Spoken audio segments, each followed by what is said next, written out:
it's Beck from Cats Live Here, and today I wanted to talk to you about these beautiful Phalaenopsis orchids. Now, these are usually used as a gift. They're cheap and easily accessible, and given that Mother's Day just went past not that long ago, a lot of us have ended up with these gorgeous orchids. And it's all well and good when they've got these beautiful blooms, but what happens when the blooms die off? A lot of people chuck them out, believe it or not. You don't have to. These are not cut flowers. This is actually a living plant. And though sometimes they can be a little tough to get them to reflower, the plant itself can do really, really well if you just know a few key things. Now, the first thing that I want to do is unclip this stake. Okay, this stake is just here to hold the flowers up and it's no longer needed. So we're going to pull all of these clips off and I'm going to remove the stake from the bottom of the plant. I'm going to cut this stalk about here, all right? It doesn't need any of this. The plant's just going to keep wasting energy trying to get this bit to survive and it doesn't need it. So off it goes. Now, when you do use secateurs for anything like this, do make sure that you clean them after you've used them. I like to use rubbing alcohol. There are lots of other things that you can use just to make sure that these are clean and not contaminated with any nasties in case you go to cut something else. So after that, you can also just pull the orchid from its pot. A lot of the time they're actually planted in plastic pots, and that's because you really need to see an orchid's roots to know how well it's going. These guys will often grow epiphytically, so it means that they'll actually grow stuck on the side of a tree or something like that and just send its roots out into the air looking for nutrients. But obviously when we grow them, that's not how we have them. We have them in pots. So pull it out of its planter. And this one here, I'm going to pull out of its plastic pot. The reason for this is because it's looking really sad. All right, so why do I want to pull this beautiful orchid out of its pot? Well, a couple reasons. Number one is that I can see that it's too wet in there. I don't know if you can really tell, but if I push down and touch, there is so much water in this sphagnum moss. It's a common mistake that people make with these orchids, and they just overwater them and they get really wet and dredgy. Orchids don't like that. If anything, they prefer to err on the side of not enough moisture. Too much moisture will result in rot. So we've got some unhappiness showing over here, more showing on the underside of those leaves. So it's a combination of it's been overwatered and it's also been in a cold window, which is pretty standard for us here in Melbourne.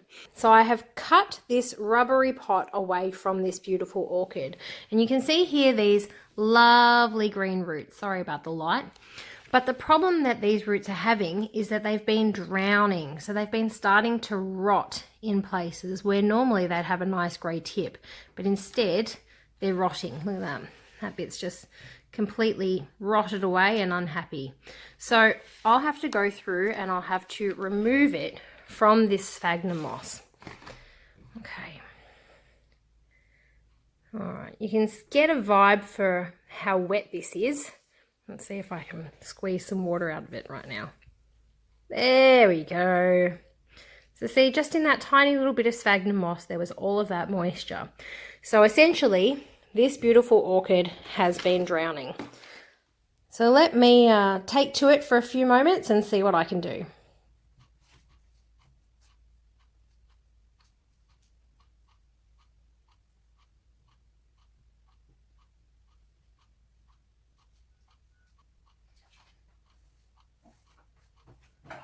So there you have it. There's the orchid in all of her glory with her roots exposed. Now you can see here how some are looking really very sad. Okay, they've started to rot. This bit down here has just gone to mush basically. And it's just because it's been sitting in too much water, which is really, really common when they are planted put into these pots that have no drainage holes. And it's not because the grower is necessarily doing anything wrong, but it's because us as the consumer, we don't know about these plants. We just buy them thinking that they look pretty and assume we put water in them and that's the end of that. But orchids don't like too much water. Okay, as I said, they prefer to dry out. So what I'm going to do is I'm going to trim off some of these dead bits of root. I'm going to plant it up. Okay, So I've gone out to the garage and I've gone and grabbed a few things. First here is my orchid mix, okay? Unfortunately, it's not as chunky as I would like, but this is the current mix that I've got.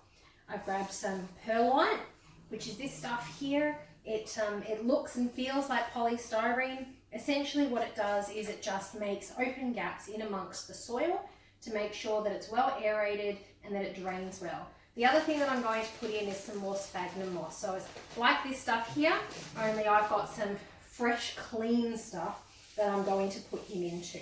All right, so I'm going to put this all together and I'm going to make a bit of a mix. Now I've grabbed a pot. What you should be doing is using a sterilized or a brand new pot. I don't have any of those sorts of things. This was a bit of an SOS from the owner at the last minute. So I've just grabbed a spare pot that I had, and I've grabbed ones with lots and lots of drainage holes. I want to make sure that this orchid can drain quickly and freely. All right. So what I'll do is I'll put some of the sphagnum in the bottom, and then from there, I'll put another clump, and some more. And now I want to position the orchid in, okay? So orchids actually like for some of their roots to be poking out of the soil. And the reason for that is so that then they can actually choose how much moisture and things they're getting. They don't like to actually be left sitting in wet soil. They like to be able to breathe. So what I'm doing is I'm giving it a bit of a shake to make sure that I'm getting the soil in all amongst the roots. I don't want to risk there being great big pockets where there's nothing in there for the plant. Okay. Give it a bit of a shake, make sure it can move freely, but that it's not going to fall out of the pot. Okay, so you want it to be planted in there nicely, but you don't want to shove it in so hard that it's completely rigid and locked in, but you also don't want it to go and topple over out of the pot. Here she is up close. Notice that I've left exposed the roots that were exposed previously. Okay, that's important. You don't want to take their soil roots and suddenly expose them. And you also don't want to suddenly go and bury its aerial roots. Okay, these guys do send out aerial roots, reaching for nutrients and things like that. So I'm just making sure she's tucked in nicely, not too tight, but that she's planted.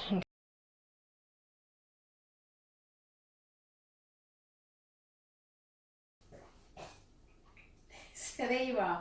She's all potted up. Now some tips that I can give you about care for these babies. Number one, have a read. Jump on the internet, have a Google, see what their care is. All right, these guys are not hard to look after if you're just doing a few basic things right. So do have a quick read about them and you'll get to keep them long term. The next thing is dust off their leaves when you can. Okay, so just a damp cloth, give them a wipe over. They've got nice thick leaves, so they're not going to be upset about that. Next thing, don't over water. Okay, when their roots are green, they are not thirsty. So that's another good reason to have some of the roots exposed. When the roots are silver, that's when you need to give it a drink.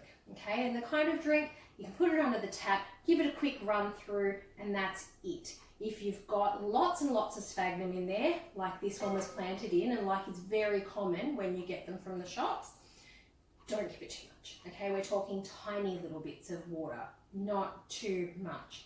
Next thing, these guys love a really bright spot. So no direct sun, but super bright, and they will be happy. If you've got them in too dark a spot, and if they're getting hungry, their new leaves that come out will get smaller and smaller and smaller. You may get to have it for years, but it's not exactly thriving, okay?